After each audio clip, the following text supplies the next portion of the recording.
ওর চেহারা যেরকম কালি, মনটাও তো ভিতরে কালি।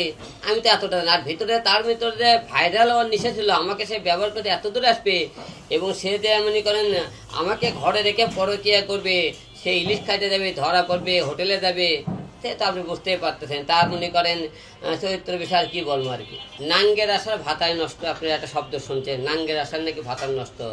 যে ভাতার তো এখন চলে গেছে, এখন নাং ডাক তো খুশি করে রাখা লাগবে। সে নাঙ্গে খুশি করে রাখার জন্য মনে করেন যখন নাঙ্গের ওপর কেউ দুর্বল হয়, এখন ভাতারের কথা কি আর মনে থাকে? সে এখন তাকে খুশি করে রাখতে, না হলে তো তাকে বিয়ে করবি না।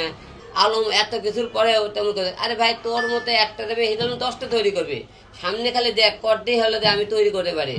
এখনকার লোকজন দেখবি কয় থেকে, আর তোরা কি করবি সেটা জনগণই দেখবি। হিরোকে কেউ কোনো টাইমে জিরো বানাতে পারেনি, পারবেও না। হিরো হিরোই থাকে। হিরো আলম সব জায়গায় হিরো ছিল, এখনো হিরো আছে। উকিল কিন্তু আজকে আমাকে একটা কথা বলছে, হিরো আলমের নামে একটা একটা কালো বাজারে